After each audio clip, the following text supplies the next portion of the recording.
오늘이 6월의 마지막 우리 주일이기도 하고 2019년도의 이제 반을 마무리하는 시간입니다. 지난 6개월 동안 몸된 교회를 지켜주시고 또 여러분의 가정과 생업을 지켜주신 하나님께 감사드립니다. 여러분 마지막까지 우리 남은 우리의 삶을 잘 완주하시기를 주의 이름으로 축복합니다. 우리가 성경을 가르쳐서 보통 우리가 이 성경을 하나님 말씀이라고 하죠. 이걸 다른 말로 하면 하나님 약속이라고 합니다. 그래서 우리 구약 성경을 가르쳐서 오래된 약속, Old Testament, 신약 성경을 가르쳐서 New Testament, 새로운 약속이라고 얘기합니다. 그래서 성경은 약속의 말씀이에요. 그러면 성경을 보는 사람은 어떤 사람일까요? 그 약속을 믿는 사람이에요. 약속을 아는 사람. 그래서 우리가 이제 그런 맥락에서 우리가 오늘 읽었던 사도행전 말씀은 그 성령께서 하나님께서 우리에게 약속하신 성령을 기다려라, 그 말씀이 우리 지난 4주 동안 이어져 왔단 말이죠. 그래서 그 말씀이 오늘 드디어 오순절 때에 성취되는 것을 보게 되면서, 그리고 이 오순절이 이제 우리 다음 주일날 있게 될 이 맥추절하고 어떤 연관이 있는지를 말씀을 통해서 같이 좀 묵상하도록 하겠습니다. 자, 여러분, 어떤 약속이 이루어지려면 우리는 두 가지가 전제가 돼야 돼요. 우리가 보통 약속하면 뭐라고 하죠? 어디서 만날 거야 라고 하죠. 두 번째 뭐죠? 언제 만날 거야 라고 하는 거죠. 그러니까 이 약속은 어디서 만나느냐 그리고 언제 만나느냐가 전제되어야 된다는 거예요. 그래서 오늘은 그 말씀으로 장소와 시간의 개념으로 오늘 말씀을 좀 묵상하고자 합니다.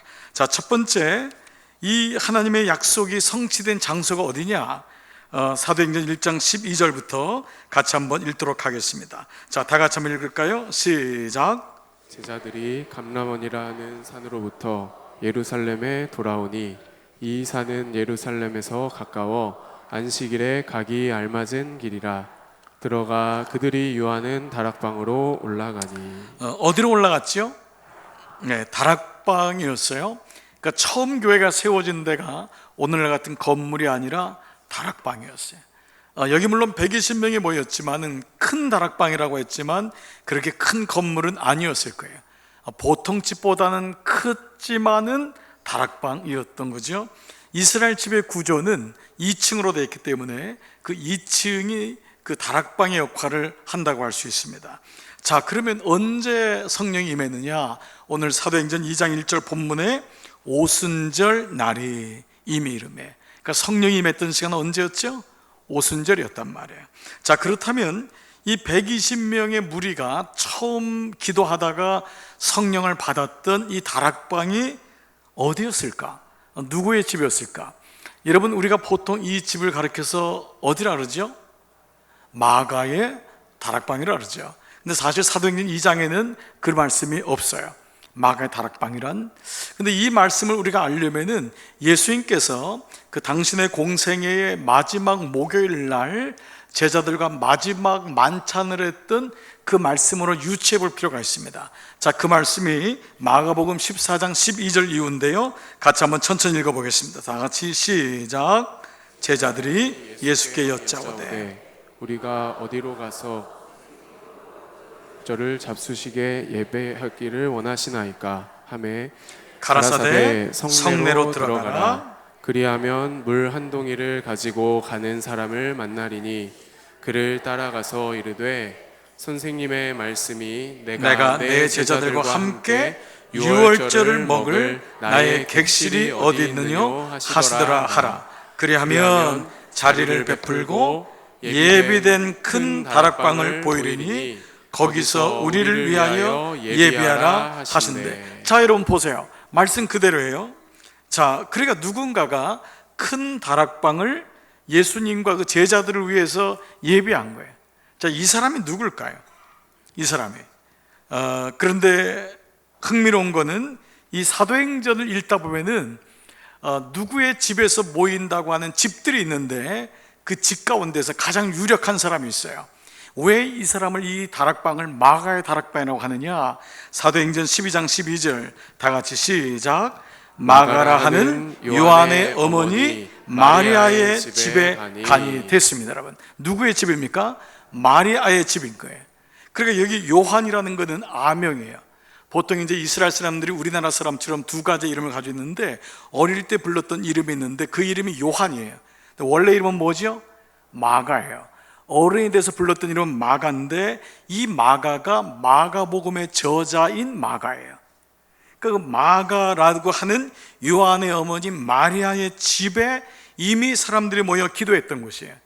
그러니까 6월절 날 예수님 만찬에 갔던 그 집이 마리아의 집이었음을 알 수 있고, 그 집은 그 후에 성령이 임했던 다락방이 바로 이 집이었고, 그것은 바로 초대교회 때 교회로 사용됐던 곳이 바로 이 마가의 다락방이었던 거예요.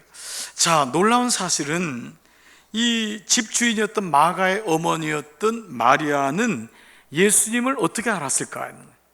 예수님을 잘 알지도 못했을 터인데 어떻게 12 제자들이 와서 이렇게 쓰겠다고 할 때 그 집을 흔쾌히 내어줄 수 있었을까라는 거예요.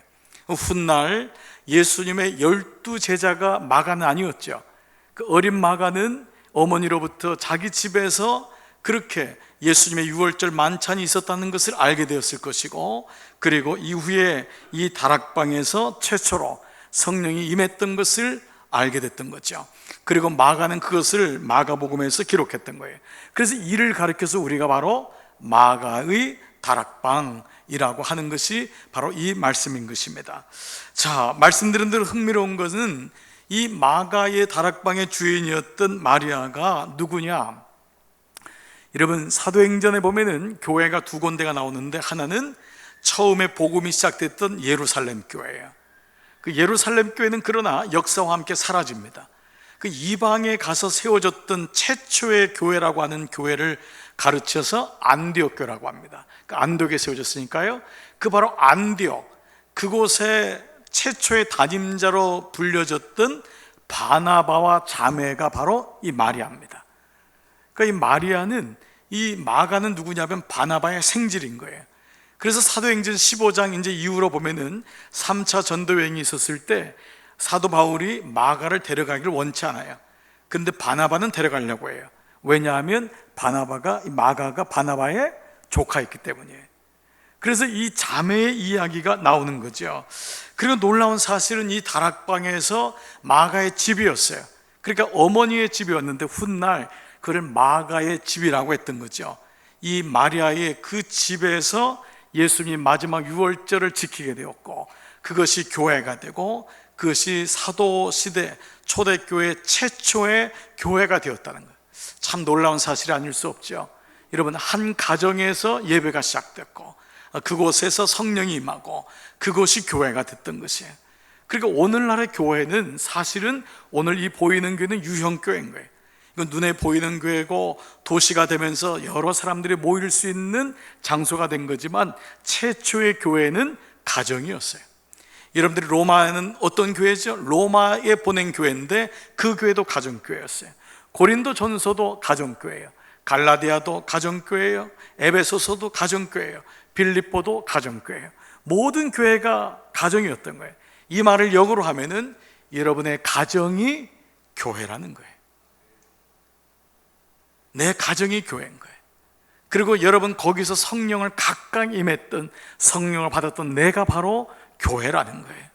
그래서 그 장소, 하나님이 약속하신 그 다락방이 거기서 예비된 곳에서 하나님의 은혜가 임하였고, 그리고 다락방에서 이런 일을 통해서 복음이 전파된 거죠.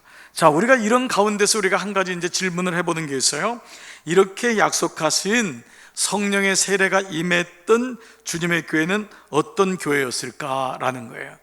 그건 우리가 바로 이 성경학자들이 마리아가 어떻게 복음을 알게 되었고 어떻게 자기 집을 주님께 내어놓을 수 있었을까를 추적해 보는 거죠. 그 말씀드린 대로 마리아는 안디옥 교회의 담임자였던 바나바와 자매 기간이었어요.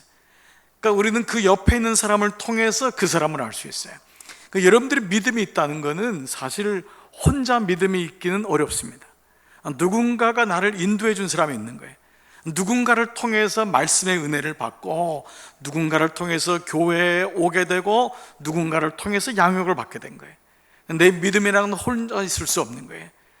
역으로 말하면 내가 믿음이 떨어져 나간 것도 누구 때문에 믿음이 떨어져 나갈 수가 있어요. 그래서 만남의 축복이라는 건 이렇게 소중한 거예요. 마리아가 믿음이 있었던 것은 유추해 볼 때 누가 있었기 때문입니까? 바로 바나바 때문이에요. 바나바가 어떤 사람이냐? 바나바의 원래 이름은 요셉이었습니다. 이 바나바는 옛날에 지어진 이름이에요. 바나바는 나중에 훗날 지어진 이름이고, 그 사람의 원래 이름은 요셉이에요. 이 사람이 얼마나 사려 깊고 생각이 깊었는지 사도들은 이 사람을 가리켜서 위로의 아들이라고 했어요. 만나는 사람마다 위로가 되고, 이 사람을 통해서 예수님을 알게 된 거예요. 이 사람 통해서 인생을 알게 된 거예요. 그래서 그 말씀이 사도행전 4장 36절, 다 같이 한번 읽겠습니다. 시작. 구브로에서 난 레위족 사람이 있으니 이름은 요셉이라. 사도들이 일컬어 바나바라, 번역하면 위로의 아들이라. 그 이름을, 그 사람의 별명을 위로의 아들로 삼은 거예요. Son of Encouragement. 그 사람을 만나기만 하면 위로가 되는 거예요. 여러분, 이런 사람이 있어요. 만나면 위로가 돼요. 만나면 따뜻한 거예요. 좋은 거예요. 저는 먼저 이 사람이 여러분 되기를 축복합니다. 이게 참 소중해요. 가정에도 이런 사람이 필요해요. 내 주변에도 이런 친구가 있으면 정말 살 것 같아요. 그런 문제를 많이 알고 정답을 주지 않아도 이런 위로의 사람이 있을 때 우리는 그 사람을 통해서 위로를 경험하게 되는 거예요. 근데 그 사람이 바로 바나바였어요. 그러니까 얼마나 귀중한 사람이에요. 이 사람이 영적 아비예요. 아비는 많대, 스승은 많대, 영적 아비가 없다 그랬거든요. 그러니까 교회에 필요한 사람이 어떤 사람이냐? 이 바나바 같은 사람이에요. 여러분이 그 사람인 줄 믿습니다. 그리고 나의 신앙적인 가치를 거기다 둬야 돼. 나이가 든다는 거는 그만큼 넓어진다는 거예요. 깊어진다는 거예요. 그런데 우린 때로 나이가 들는데 이상하게 고집이 많아질 때가 있어요. 나이가 드는데도 내 마음이 열리지 않을 때가 있어요. 제가 지난번에도 길거리를 한번 지나가는데요, 나이가 한 60이 헐 넘으신 분인데 아니 부인 보러 막 소리를 지르는 거예요. 강 큰 남자예요. 막 못 따라온다고 막 짜증을 내고. 근데 그게 그렇게 추해 보이더라고요. 그 사람이 멋있어 보이지 않더라고요. 너무 안 돼 보이더라고요. 나이가 70이 가까운데도 너무 좁은 거예요. 작은 거예요. 왜냐하면 마음에 여유가 없으니까 너무 힘든 거예요. 그러니까 그 바나바라는 사람의 인격은 성령님이 만져준 거거든요. 예수님이 그 가운데 오니까 힘들어도 넉넉해지고 어려워도 나눌 줄 알고 그 마음이 있는 거예요. 그런데 그 자매가 마리아였어요. 그래, 이 바나바와 마리아의 공통점이 있어요. 놀라운 사실은 그 다음 구절에 아무렇지도 않다듯이 이런 구절이 바나바에 대해서 소개하고 있어요. 37절, 그가 밭이 있음에 팔아 그 값을 가지고 사도들의 발 앞에 두니라. 뭐 아무렇지도 않은 듯이 이런 일이 있었던 거예요. 이게 바나바인 거예요.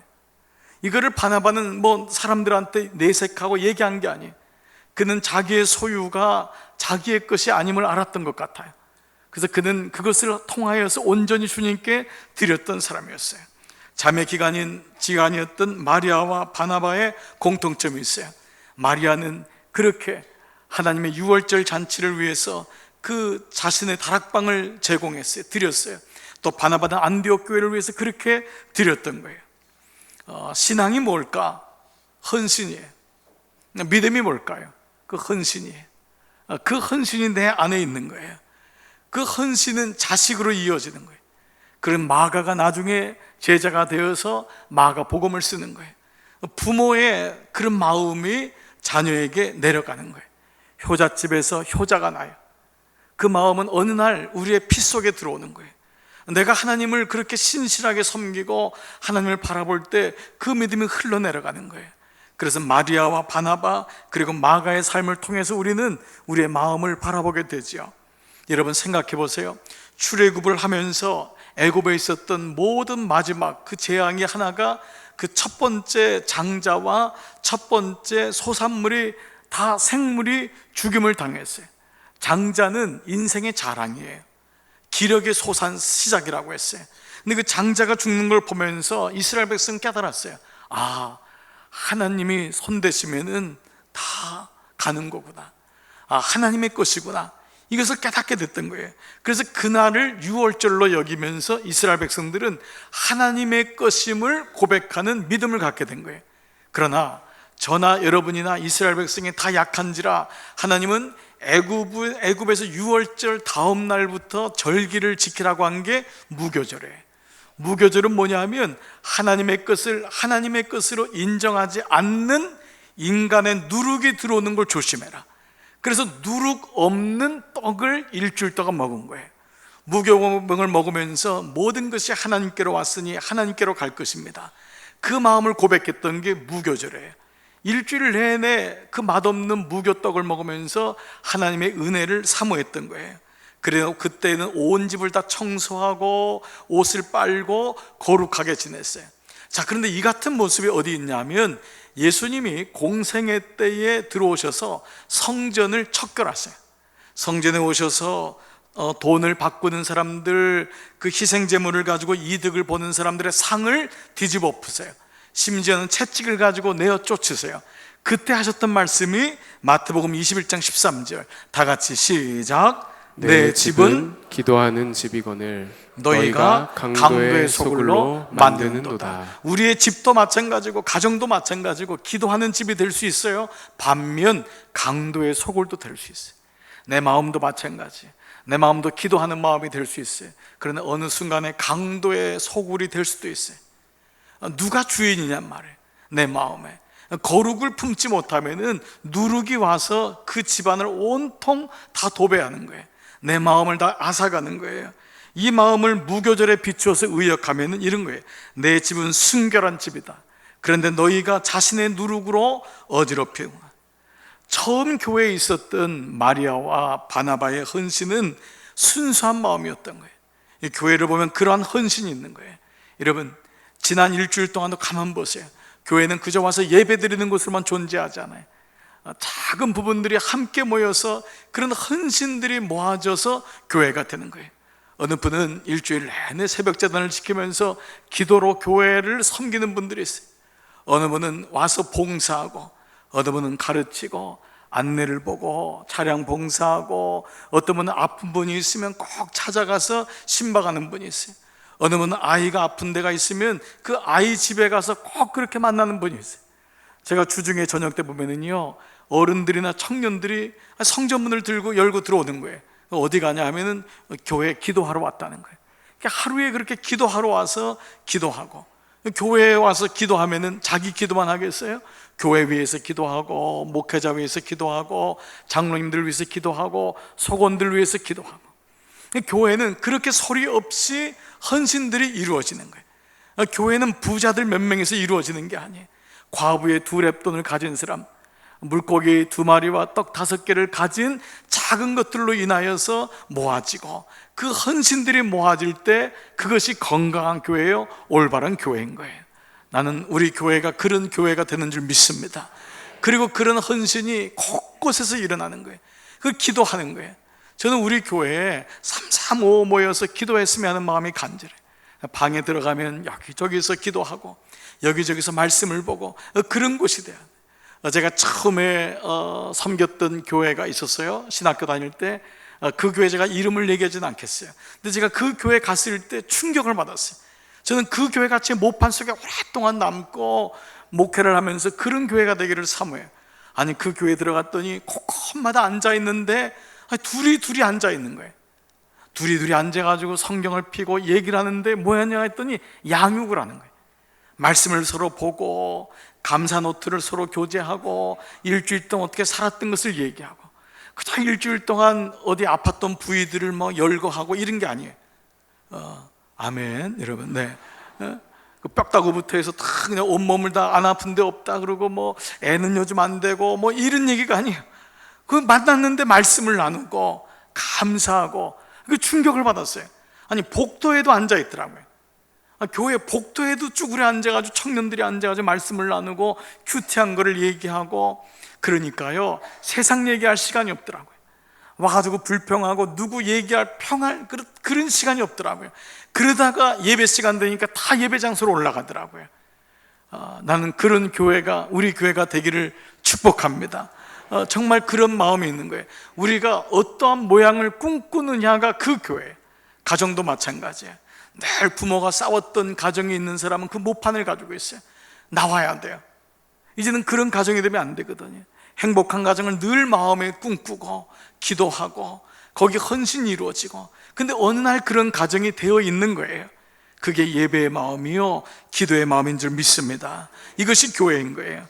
두 번째, 주님의 교회는요, 그 두려움과 불안과 의심 가운데 있었던 제자들이 부활하신 예수님을 만났던 곳이에요. 이 교회는 무엇이냐 하면 불안하고 염려하고 의심을 가지고 왔는데 이곳에서 예배드리면서 누굴 만나요? 예수님을 만나는 거예요. 우리는 본질적으로 두려움이 있는 사람, 그게 베드로예요. 우리는 본질적으로 염려가 있는 사람이에요. 누구예요? 요한이에요. 우리는 본질적으로 의심이 있는 사람이에요. 누구예요? 도마예요. 그러니 여러분, 다락방에 모여 있을 때 얼마나 다락방이 시끄럽겠어요? 얼마나 부딪혔겠어요? 얼마나 갈등이 많았겠어요? 편한 날이 없었겠죠. 그런데 예수님이 그곳에 오시면서 사라졌어요.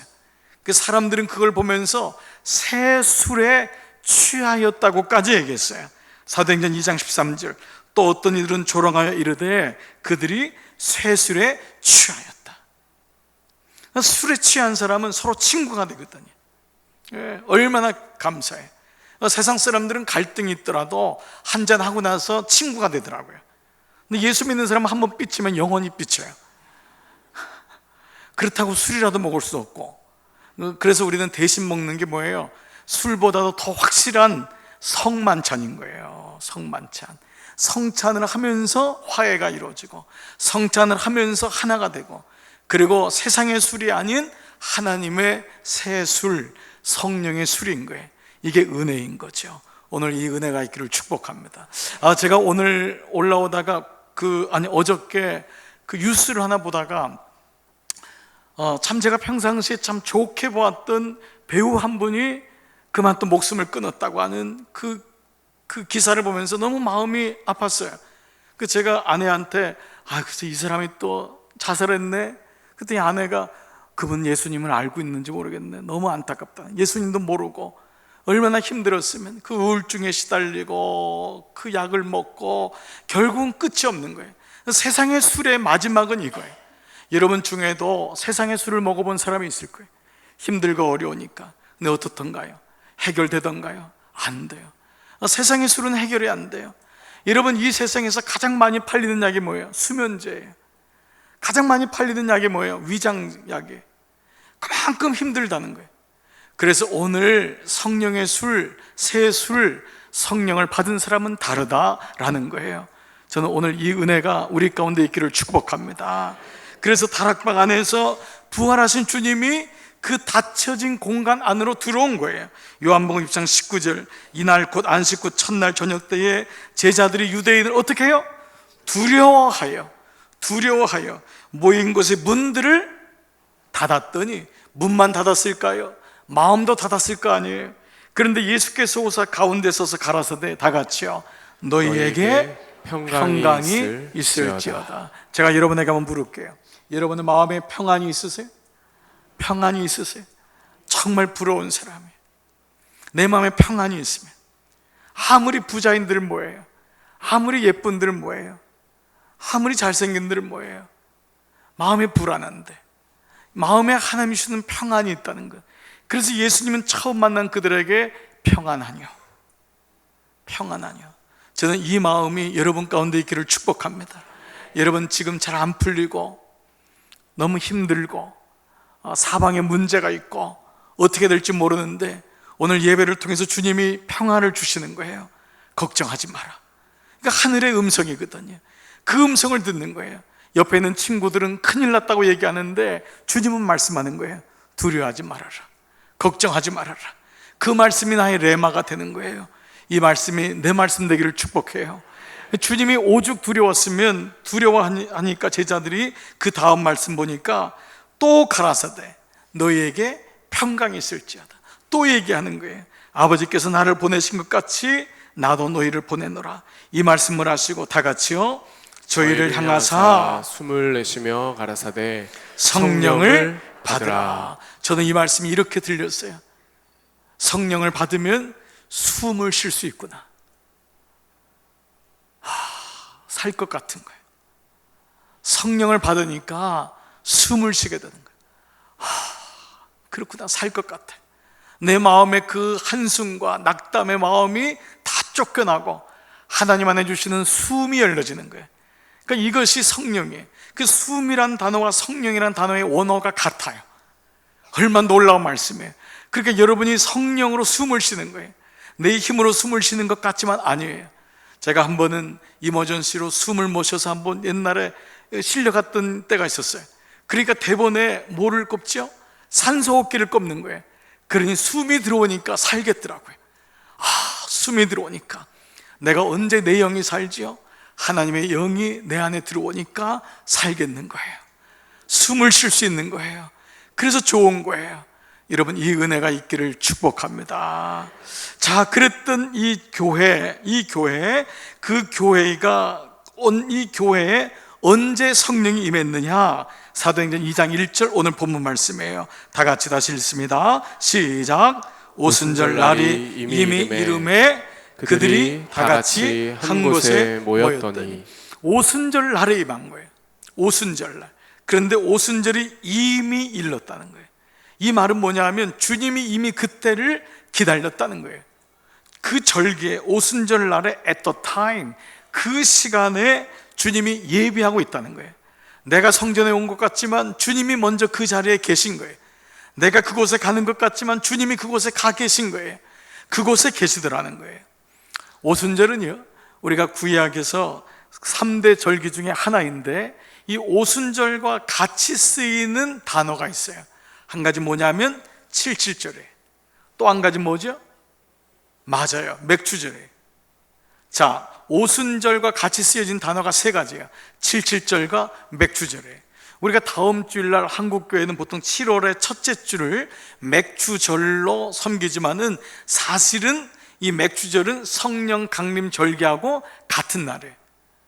그런데 우리가 이제 새롭게 후반기를 시작하면서 지난 반년을 감사하는 절기로 우리가 한국교회는 7월 첫 주로 여겼던 것을 맥주절기라고 해요. 자, 그런데 우리는 보통 절기하면은 부활절 혹은 추수감사절, 성탄절 이렇게 생각하는데 또 이스라엘의 절기로 생각하는데 그렇지 않아요. 하나님이 뭐라고 말씀하셨냐면 레위기 23장 2절, 이것이 뭐라고요? 나의 절기라는 거예요. 이것이 나의 절기라는 거예요. 너희가 성회로 선포할 뭐라고요? 여호와의 절기라는 거예요. 이것이 여호와의, 나의 절기라는 거예요. 이 절기라는 히브리 단어가 이 모헤드라는 단어인데, 이 모헤드는 하나님이 정해놓은 시간표예요. 그러니까 절기가 그냥 있는 게 아니에요. 하나님이 정해놓은 시간표가 있는 거예요. 여러분, 내가 스케줄을 짜는 것 같죠? 그런데 우리가 믿음 안에 들어가서 나이가 들고 인생을 돌아보니까 하나님의 시간표가 있더라고요. 그 시간표에 쫓아서 가는 거예요. 젊었을 때는 30대, 40대 때 우리가 늘 시간표를 적어요. 20살에는 대학 가고, 24살에 졸업하고, 25살에 군대 가고, 첫 직장을 27살 가고, 결혼은 30살 하고, 애는 32살에 낳고, 집은 35살에 낳고, 40살에 그렇게 해서 집 한 채를 사고, 50살엔 빌딩 하나 사고, 60살엔 손주 하나 얻고, 우리는 평생 자기 스케줄을 적어요. 그러나 그대로 됐나요? 안 돼요. 돼도 문제예요. 언제나 하나님이 오라고 하네요. 다 됐는데 오라고 해요. 건물 다 샀는데 오래. 어떻게 할 거예요? 가야지. 그러니까 인생을 가만히 보니까 내 스케줄대로 사는 게 아니라 하나님의 스케줄대로 사는 거예요. 그러니 여러분, 사실은 이 절기를 통해서 하나님의 시간표를 배워나가는 거예요. 여러분, 지금 제때에 내 자녀들, 제때에 내 문제가 안 풀리는 것 같아도 결국 하나님의 시간 안에서 이루어지는 줄 믿습니다. 이것을 배워나가는 것이 절기인 거예요. 하나님의 절기를 이런 면에서 계보를 살펴보면 모든 절기의 시작은 뭘까요? 우리나라는 뭐지요? 신정이잖아요. 구정이잖아요. 이스라엘의 절기의 모든 시작은 6월절이에요.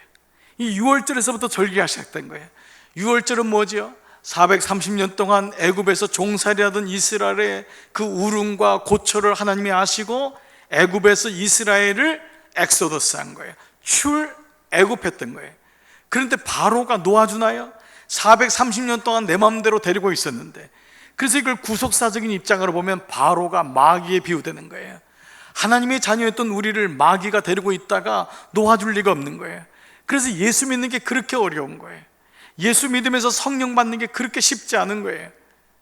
예수님 안에서 예수님의 주인을 찾아야 되는데, 그러니까 10가지 재앙을 통해서 그 바로가 무너지는데 9가지라도 무너지질 않는 거예요. 10번째가 뭐죠? 첫 번째 장자와 첫 번째 가축, 모든 생물이 죽임을 당하는 거였어요. 그때 바로 그 어린 양의 피, 예수 그리스도의 피를 문설주에 바른 이스라엘 백성의 집이든지 애굽의 집이든지 막론하고, 그 예수의 피를 바른 집은 죽음의 사자가 뛰어넘었단 말이에요.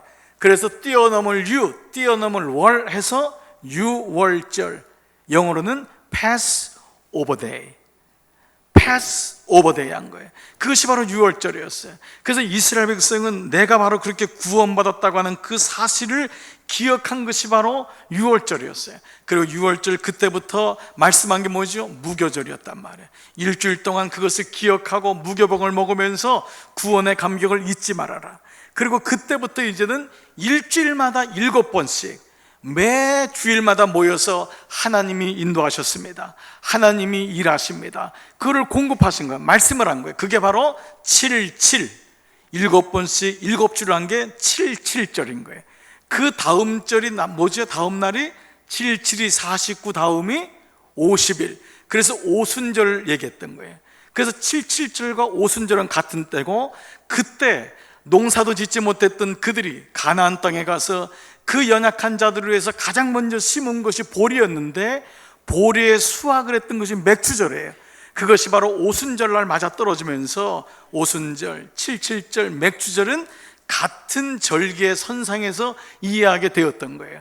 그런데 오순절의 의미가 더 놀라운 건 뭐냐 하면, 그렇게 유월절날 애굽을 떠났던 백성들이 50일 만에 도착했던 곳이 시나이 마운틴이었어요. 시내산.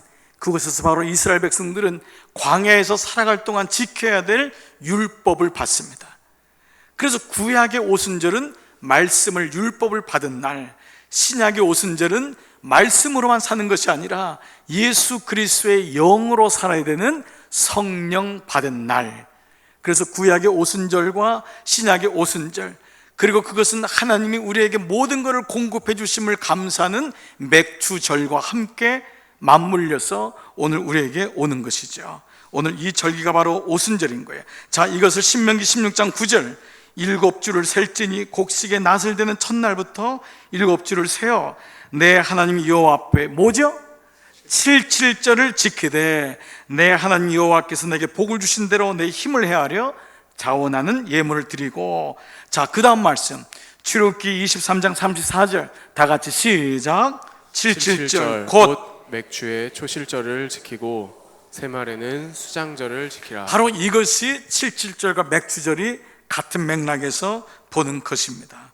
자, 그렇다면 말씀드린 이 맥주절과 오순절, 구약의 오순절과 신약의 오순절의 이 연관성을 본다면 우리가 이 오순절, 맥주절을 어떤 마음으로 보내야 되느냐를 두 가지를 통해서 알 수 있습니다. 그것이 바로 신명기 16장 10절 말씀이에요. 다 같이 읽겠습니다. 시작. 내 하나님 여호와 앞에 7.7절을 지키되 내 하나님 여호와께서 내게 복을 주신 대로 내 힘을 헤아려 자원하는 예물을 드리고. 바로 이날은 지금까지 지켜주신 하나님을 돌아보고 감사하면서 자원하는 마음으로 드리는 거예요. 신앙의 기쁨은 어디 있느냐? 드림이에요. 사랑하면 모든 걸 주고 싶어져요. 사랑이 식어지면은 이러면 어떻습니까? 드리는 것이 싫어지는 거예요. 인색해지는 거예요. 사람과 사람 사이도 그래요. 연인이 사랑하면은 좋을 때는 다 주고 싶어요. 근데 좋아지지 않아지면은 어떻게 하죠? 주는 게 뜸해져요. 요즘 사람은 1년 교제한 다음에 헤어질 때 1년 동안 준 거 다 내놓으래요. 요즘 젊은이들은 그런데요. 그래서 저도 제 아이한테 28년 동안 너 먹여 살린 거, 기저귀값, 유치원 다닌 거 다 내놔라 이 도둑놈아. 그러고 싶어요. 그런데 왜 안 달라고 하죠? 사랑하니까. 사랑하니까 속아도 주는 거예요. 미워도 주는 거예요. 왼수가 집안에 있는데도 주는 거예요. 아멘. 네. 그 이유는 사랑하니까. 주님과의 관계도 마찬가지예요. 내가 주님을 사랑하는 건 여러분 그 경험이 있어야 돼요. 기쁨이 있는 거예요. 여러분 드림의 기쁨을 경험한 적이 있나요? 나눔의 기쁨을 경험한 적이 있나요? 여러분의 삶을 주님을 위해 쓰기를 원하시나요? 그것이 드림이에요. 그 기쁨이 오는 거예요. 저는 제가 인생을 살면서 또 목회하면서 이 말씀에 대해서 증인이에요. 저는 이 말씀을 여러분이 경홀히 여기지 않기를 바라요. 잠언서 11장 24절에 남에게 나눠주는데도 더욱 부유해지는 사람이 있는가 하면, 놀랍게도 마땅히 쓸 것까지 아끼는데도 가난해지는 사람이 있어요. 여러분, 이게 인생의 비밀이에요. 나누어 주는데도 부유해지는 사람이 있는가 하면, 늘 쓸 것조차도 아끼고 절약하는데도 늘 가난을 벗어나지 못해요. 여러분, 인생이 아껴서 부자가 된다면 부자가 안 될 사람이 어디 있어요? 하나님이 공급해 주심을 아는 사람이에요. 그러니까 하나님의 은혜를 경험하는 사람이에요. 저는 이것을 목회 시간 동안 너무 많이 봤어요. 저는 여러분들이 이 전자가 되길 축복합니다. 여러분들이 자녀들이 이런 자가 되길 바라요. 과도에 아끼지 마세요. 쓸 땐 쓰세요. 아멘 안 할 줄 알았어요. 그런 마음이 있어야 돼요. 그냥 움켜잡고 가지 마세요. 뭘 그렇게 움켜잡으세요? 어느 날 다 두고 갈 텐데. 제가 장례식 때요, 다 봐요. 가져가는지 안 가져가는지. 그런데 아무도 못 가져가요. 못 쓴 사람은 자녀들이 그걸 가지고 죽도록 싸워요. 남기지 마세요. 다 쓰세요. 그럼 꼭 이런 얘기하면, 목사님 남은 것도 없어요, 이런 얘기하는 분이 있지만 그래도 잘 찾아보세요. 있어요. 그러니까 여러분 있을 때 잘 쓰세요. 나누세요. 아멘. 꼭 이런데 정신을 바짝 차리는 분이 있어요. 속으면 안 돼, 속으면 안 돼. 아니 걱정하지 마세요. 뭘 그렇게 속아요? 아니 주님께 좀 드리세요. 좀 나누세요. 진짜 이 복을 모르고 꼭 가지고 있다가 가지 마세요. 하나님이 채워주세요. 걱정하지 마세요. 아멘. 아멘 했어요? 그렇게 사시기 바라요. 정말 그래요. 그런데 더 놀라운 게 있어요.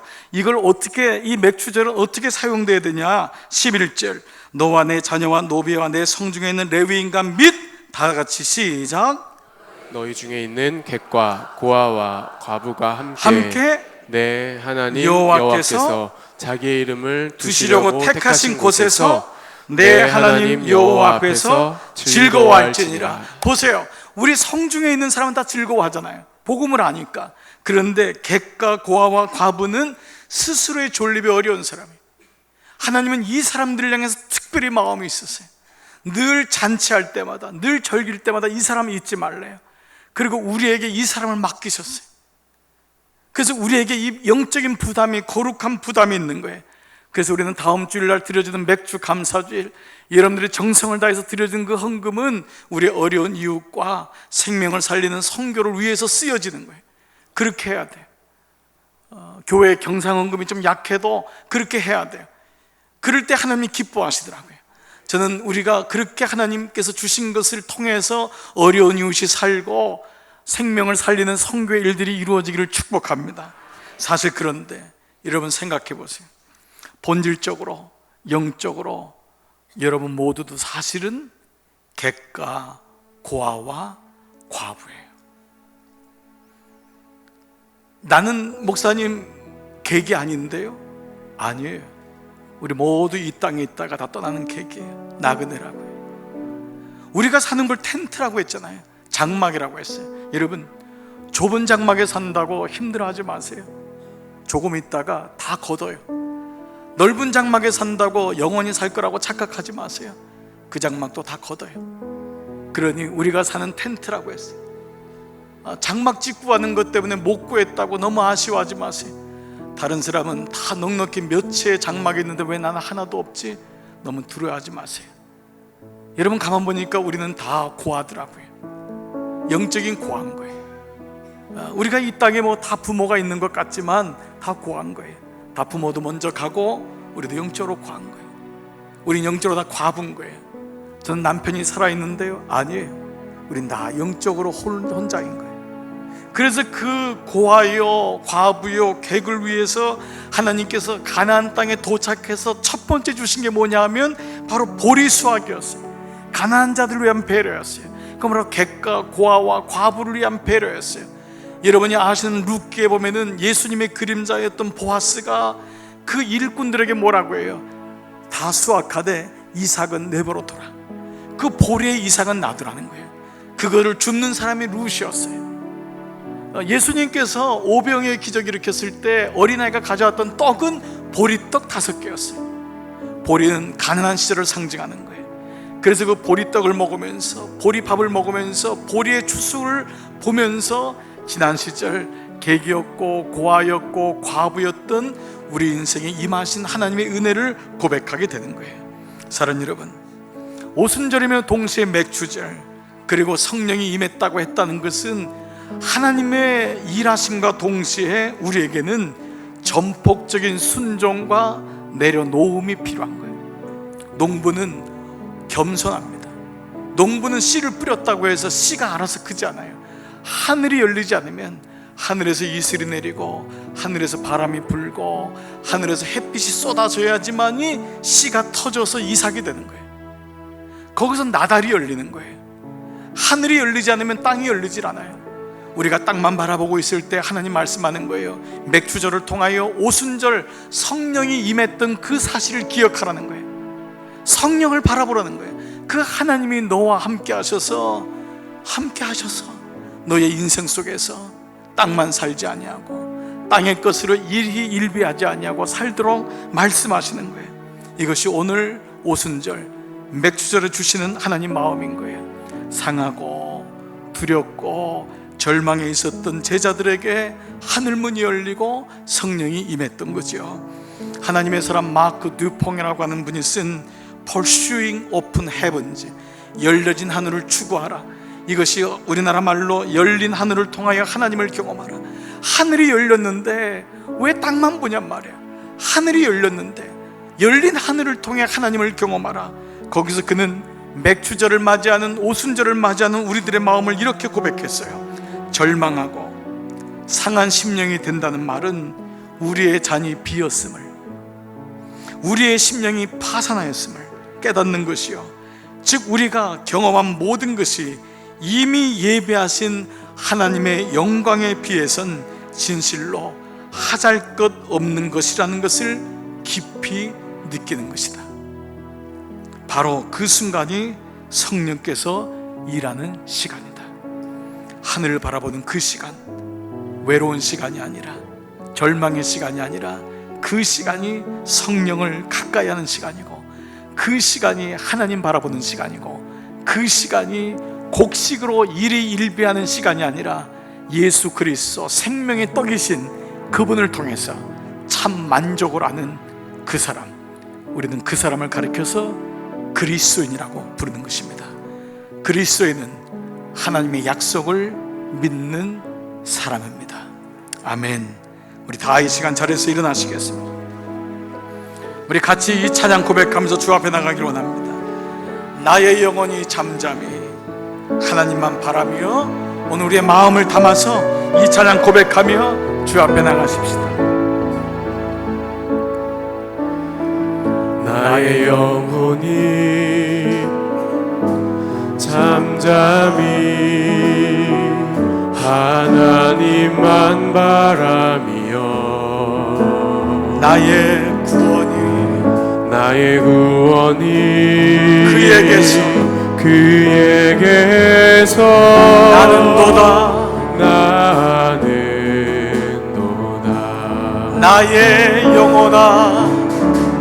나의 영혼아 잠잠히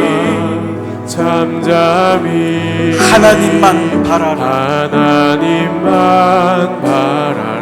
나의 소망이 저에게서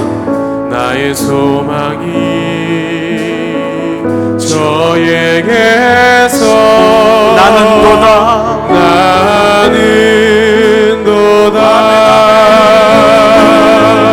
오직 주만이 나의 반석, 나의 구원, 주만이 오직 주만이 나의 산소 내가 요동치 아니하리 오직 주만이 나의 반석 나의 구원이시니 오직 주만이 나의 산소 내가 영원치 아니하리 하나님의 사랑을 사모하는 자 하나님의 평안을 바라보는 자 너의 모든 것 창조하신 우리 주님이 나를 얼마나 사랑하시는지 하나님께 찬양과 경배하는 하나님의 선하심을 닮아가는 자 너의 모든 것 창조하신 우리 주님이 너를 자녀 삼으셨네. 그렇습니다. 하나님 사랑의 눈으로 나를 어느 때나 바라보시고 하나님 인자한 뒤로서 언제나 나에게 기울이시니 어두움에 밝은 빛을 비춰주시고 너의 작은 신음에도 응답하시니 너는 어느 곳에 있든지 주를 향하고 주만 바라볼지라. 하나님 우리 이 시간 기도하는 마음으로 이 찬양을 고백했으면 좋겠어요. 주님 오늘 내게 말씀하십니다. 하나님을 사랑하는 자 너 나를 바라보라. 두려워하지 말아라. 주님 나는 주님을 신뢰합니다. 창조하신 우리 주님이 너를 얼마나 사랑하시는 하나님께 찬양과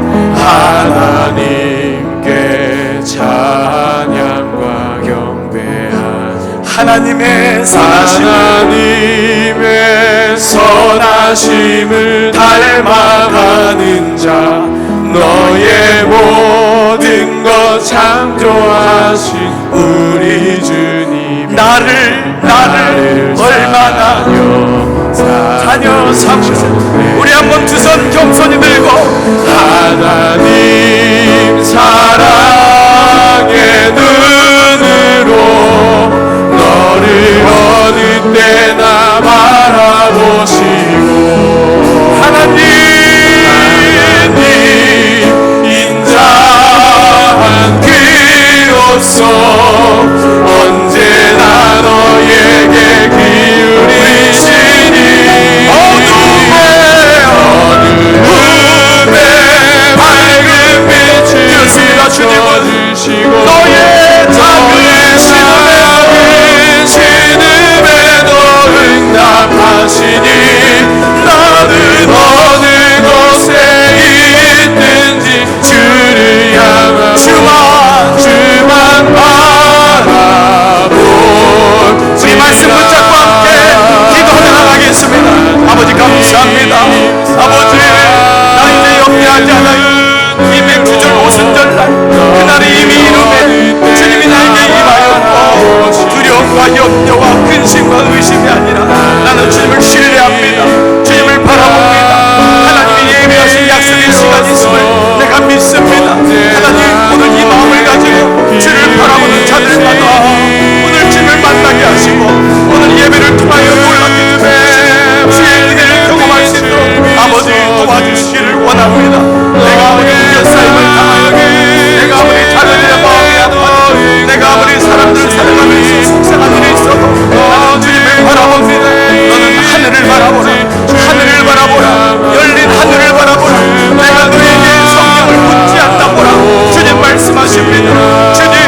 주셔서 주의 은혜를 가지고 살아가는 종들 한 분 한 분에게 주의 마음을 주셔서 넉넉히 승리하게 하시고 주의 은혜로 붙잡아 주시기를 원하고 기도합니다. 자비하신 아버지, 오순절날 맥주감사절날 주의 은임이 있던 것처럼 아버지, 이제 하늘에 타는 앞에 나를 인도하신 주를 고백하며 주님만 바라보는 믿음이 있을 수 있도록 도와주시기를 원하고 기도하오니 이 아침 주님 앞에 나와 예배하는 자마다 주님 우리의 마음을 간절히 열어주십니다. 주님 그 앞에 고백합니다. 주님 넣으시고 붙잡아 주십시오. 주님 인도해 주십시오. 하나님의 거룩한 영으로 만들어주시기를 원합니다. 아버지, 아버지, 사는 종들이 오늘 이 밤에 이 아침에 주를 온전히 바라보며 승리하게 하시고 하늘을 바라보며 믿음으로 예배하시고 담대하라, 두려워하지 말라, 내가 세상을 이겼노라 말씀하시는 그 말씀 붙들고 주님과 동행하며 주님 의지하며 살게 하여 주시기를 원하고 기도하오니 아버지, 아버지, 우리의 작은 신음에도 응답하시며 우리가 어느 곳에 있는지 주를 바라보니 주여 도우시옵소서, 주여 인도하여 주시옵소서. 아멘. 하나님 사랑해, 하나님 사랑의 눈으로 나를 어느 때 바라보시고 하나님 인자한 귀로서 언제나 너에게 기울이시니 어두움에 밝은 빛을 비춰주시고 나의 작은 신음에도 응답하시니 어느 곳에 있든지 주를 향하고 주만 바라볼지라, 주만 바라볼지라.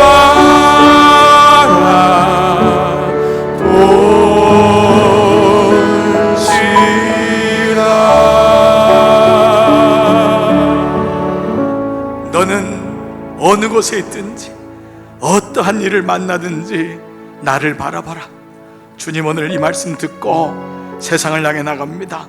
오순절날 성령의 기름 부음을 부었던 그날이 하나님 언약을 기억하는 오순절이요, 주님 한 분이면 족합니다 고백했던 77절이요, 모든 것이 하나님께로부터 왔음을 고백하는 맥주절임을 고백합니다.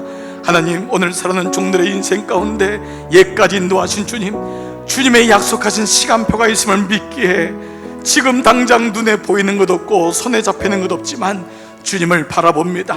주님의 약속을 신뢰합니다.